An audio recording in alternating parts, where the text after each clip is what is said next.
Oh, wait, this sounds so nice with this. It's a very different vibe. So this is the Caerdroia. So let's take a look.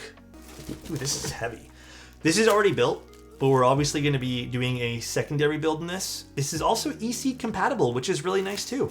Whoa, look at the patina on this brass plate already. That is crazy nice looking. Ooh, this is really pretty actually. This looks way better in person than in the renders. First of all, this is going to start at 420 and it's going to go up to 425 for like the base stuff versus solder versus hot swap.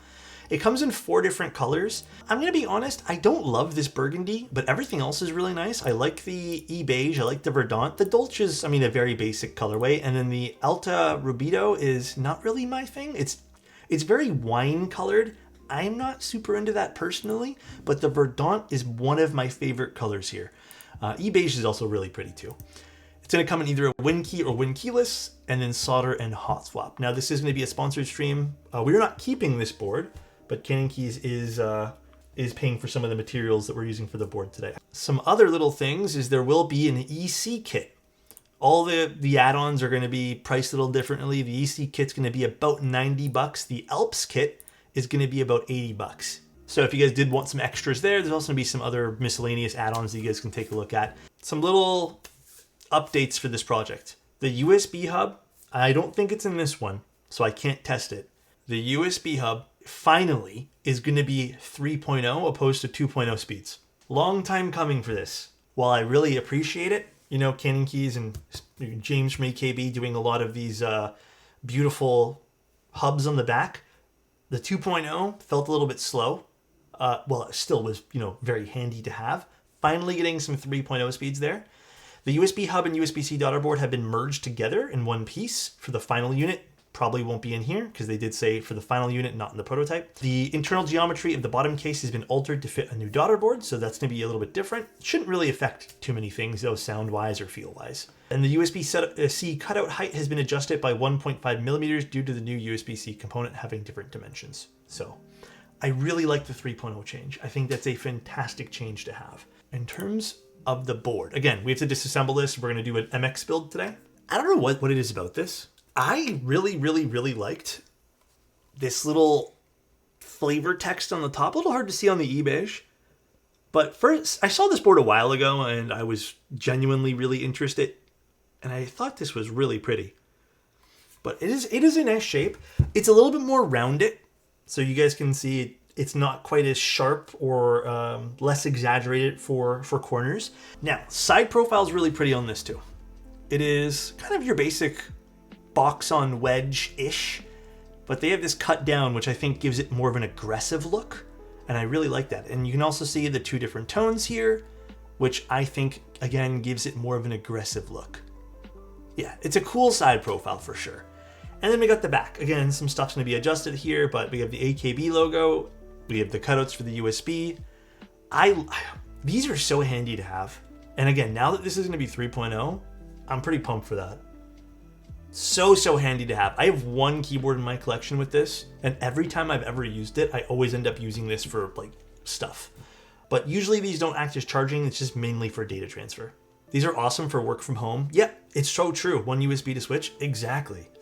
And then we have the weights. Kind of like a little maze going on over here with the board name again. Really pretty. You can see the board name there. Yeah, the weight is so nice on this. I actually would have loved this particular one to maybe be more of like a natural brass or even a stainless look, like a silver look would have been really pretty for this, but obviously this is just preferences now. But this is so pretty. They did James did a really good job on the weight over here. It looks so good. It fits like the overall shape of the board too, which is fun because it kind of, you know, exaggerates some of those curved lines. I like that. And also, again, the E-coat looks great on this. There's a little bit of blemishes, but Diego did mark those. I think this is from Diego. Pretty positive. But there is some obvious blemishes here, but it's all right. But very pretty board. I also think the price point for this is pretty fair too. This is a pretty heavy kit, and there is like some complexities in some areas here. Again, really pretty board. All right, and then we have our plate and PCB. Ooh, the Bastion. I do like the Bastion TKL PCB here. Very nice. Lots of compatibility. This has a lot of different compatibility, so not just the hot swap, but the whole keyboard has like 3 ways you can technically build it. Yeah, the Bastion PCB is really nice. Again, lots of compatibility here. The only thing we're really lacking is ISO, but I mean, you can probably just get a solderable PCB for that. But this particular hot swap PCB is actually pretty versatile, so I really like it. It's really, really nice. Finally, good layout support from Canon keys. Yes, finally, finally, finally. The only small gripe I have, which UPOS is probably going to never send me boards ever again because I always mention this, is EasyMate cables. That is literally the only gripe I still have. I just personally don't care for EasyMate. But I do like this PCB a lot. This is actually being used in a few other projects that I will be looking at in the future. But this layout, you know, having it being a universal, not universal PCB, but having it be a PCB that's constantly in stock makes me super, super happy. So, ooh, this is a thick plate? Oh, hell yeah. This is going to be the thick plate, the thick PC plate. I am kind of fond of these thicker plates. Oh, is it the stock plate? Damn, that's even cooler. I like that. Or the switches are popping in real nice. This thick plate, dude. I got to admit, the thick plate is making this extremely easy to do. There is the switches installed. Look how stealthy this looks with the polycarbonate thick plate. 4.7mm thick PC plate, baby. So here is the back. Oh, this is a SIP PCB. Go figure. I do like SIP PCBs for the EC version here. Very nice. So again, this is all going to change. In case you guys are curious, I'm going to go over this one more time. This will now be a USB-C, or sorry, this will now be a USB 3.0. And then this will now be one piece opposed to 2 different pieces. The internals are going to change ever so slightly to accommodate this. That is part of the change process here. All right, let's put this guy in now. I was looking at some of the other specs of the board. Pretty comfy specs. I do like it. All right, so we have those SW Choco Black switches. Ooh, this is a nice side profile. I like how you can actually see this little curve that goes up. That is nice. That is really, really pretty. SW Choco switches, this is the thick stock PC plate. And this is a hot swap build with TX stabs and a GMK set. Very top mount sounding. Yeah, this is like very top mount, a little bit bassier. It's definitely stiffer.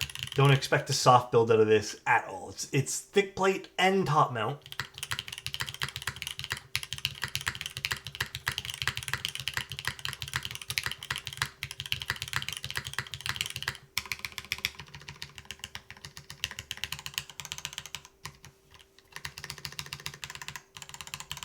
Left side's a little bit more resonant, but I don't love the left shift. I actually don't mind the backspace.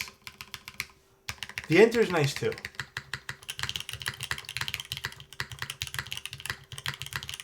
I love the spacebar though.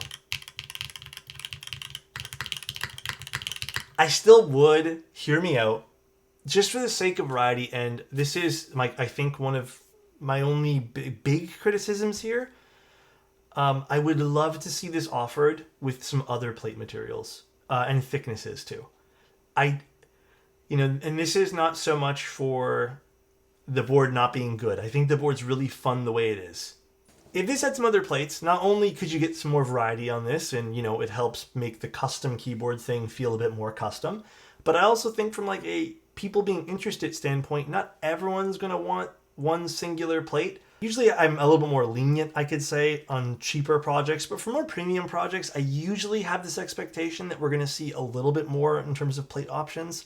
So I would like to see, I don't think this would be difficult, adding more plate options to this, whether it's like 1 or 2, maybe a regular thinner aluminum plate plus maybe even a regular thinner PC plate. Because if this had the thin, like the standard, I should say, PC plate in it, this would 100%, I already know this would be my vibe. The thicker plate is making this a bit more bassy. It's kind of fun though, and I do like thick plates.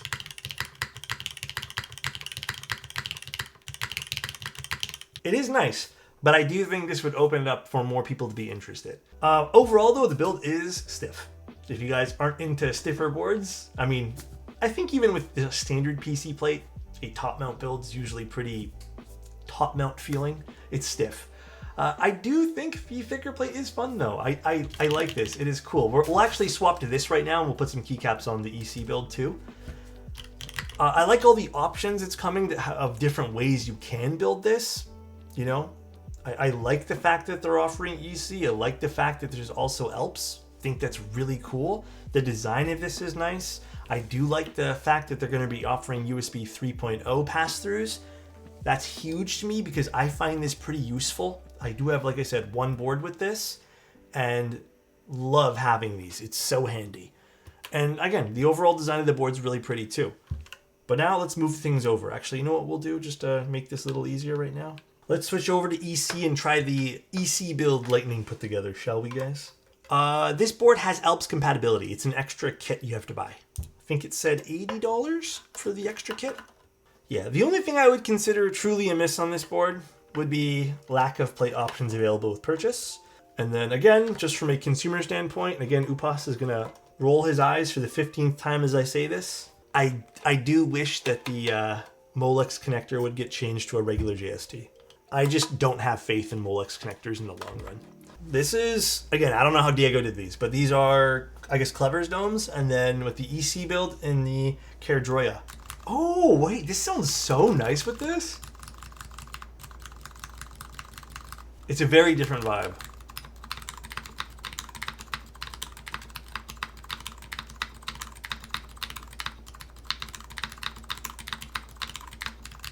Yeah, this is like...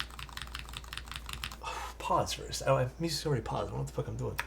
It's like kind of chalky sounding, but like in a super, super pleasant way. Yeah, it has a bit of like a frictiony squeak to it too.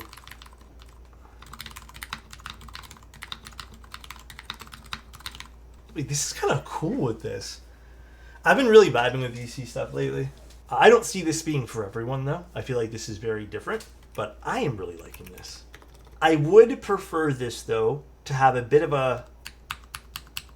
It's weird. I feel like this doesn't have the soft bottom out that I'm kind of used to with some of the EC stuff. I'm just glad that more people are offering different kind of kits and stuff. I think this is really awesome for that. All right, so final thoughts with the board. Is it worth your money? I mean, out of the box, I would love to see some different plate materials. Or not even materials, but just different plate options. It is a big chunk of material getting here. This does have some heft to it. I do like the machining on the board. The e-coating looks really good. I do really like the whole pass-through situation. I think that's quite unique. Not a lot of boards offer that.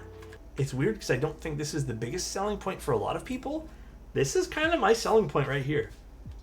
These. I like pass-throughs. These are really cool on keyboards, although they do add a little bit of bulk to a keyboard, but other than that, like shape-wise, I do think the shape is nice. I would have preferred something a bit more boxy. I'm usually into a bit more of a boxy keyboard kind of guy.